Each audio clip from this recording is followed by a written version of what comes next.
Hey guys, what's up? I am GojiFan98's and welcome back for another new video for today. Today I am going to continue on from the next episode of GojiFan98's Godzilla-Thon. Today we're on the 27th entrance in the Godzilla franchise, and as well for the 4th part of the Millennium series of the Kiryu Saga with Godzilla Against Mechagodzilla, which is my favorite movie of all time for the Millennium series, and I always love this movie.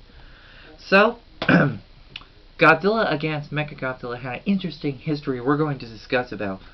Follow after a successful revival Mothra and Ghidorah in the Millennium series, Toho once again decided to bring back another familiar monster to return from the Heisei series, Mechagodzilla.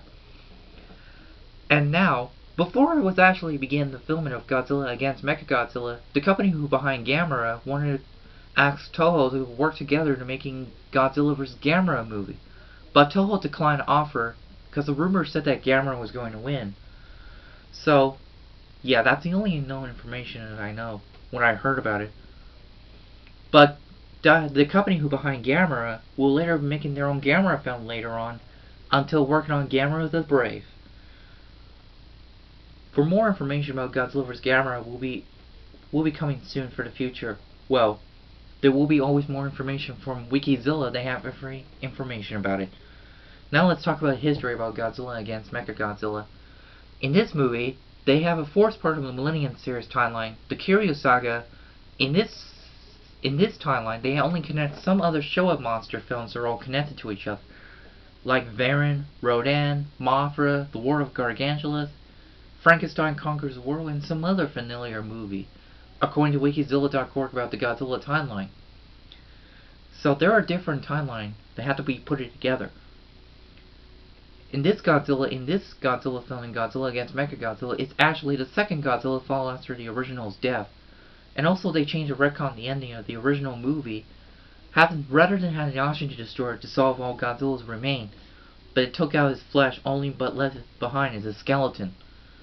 This Kiryu Mechagodzilla model was actually using the skeleton of the bones of the original Godzilla.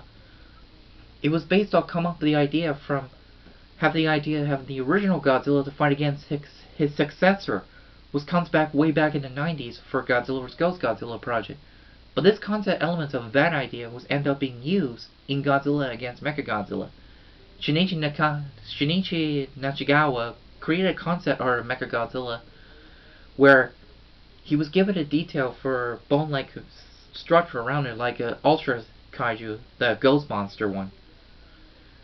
And also, they have the idea how Kiryu's eyes go shaped from yellow to red when he was possessed by the spirit of the original Godzilla. As I mentioned that, using the bones of the original Godzilla, they also clonated the DNA in the bone, and it was literal the ghost in the machine.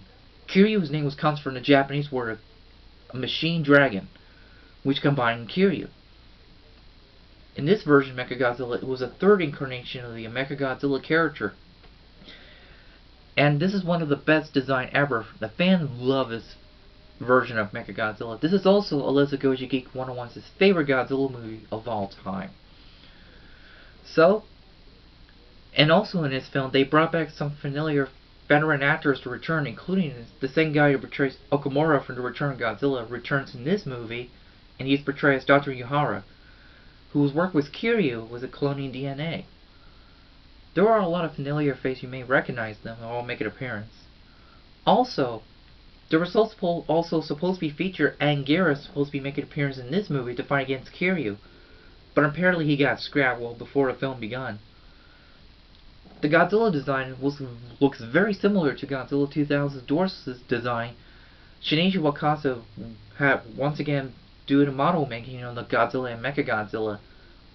That design for both of these characters are really impressive. The special effects was pretty good, and the casting was all good. And there's one thing. Godzilla Against Mechagodzilla has shared a parallel universe with Neon Genesis and Evangelion, where there's some elements from that show was thrown in. Where Kiryu was using a skeleton in the original Godzilla was similar to the Evangelion series, to using the remains of a giant creature to be built with mecha, when the mecha will later go to berserk, and they also have limited power. Kiryu can only active for 2 hours. If he uses all his energy, he will shut down like a computer. It's kind of like that. If you use a computer for too long, the batteries will start to go down, including your tablet and your phone. It's kind of similar, that's pretty cool.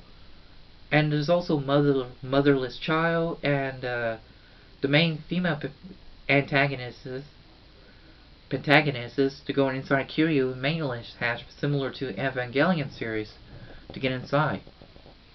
There were a lot of parallel universes shared together, will only just have elements to thrown in. I like Kiryu design, including his main weapon, the Absolute Zero cannon. It was pretty cool design, and I really love that design for Absolute Zero. Godzilla Against Mechagodzilla will serve as the best entrance from the film ever to bring Mechagodzilla return. Like its Heisei incarnation, he was created by the Japanese Xenomorph Self-Defense Force.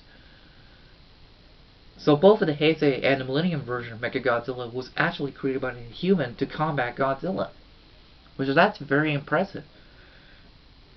And I like the way they decided to using staunch footage from other older movies like The War, Gargantuas, and Mothra make an appearance, including the original Godzilla. In the upper half, Godzilla suit also make an appearance in the flashback sequence.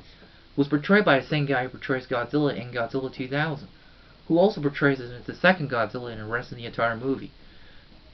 The fans mistaken thinking it was a computer generated, but it's actually upper half puppet with a guy inside, but it was retconned in the original Godzilla design, handled by Shinichi Wakasa's monster suit maker monster, along with working on the Godzilla Bones remain. The Kiryu Saga was best entrance for the timeline ever, for my opinion. I like Godzilla Against Mechagodzilla, and I always still love it so much, and it was really great. So that's all I have to say for Godzilla Against Mechagodzilla. Stay tuned to next episode. I will reveal the sequel to that movie of Godzilla Against Mechagodzilla for the final entrance for the Kiryu Saga coming up next, with Godzilla Tokyo S.O.S. Stay tuned for that episode. Bye!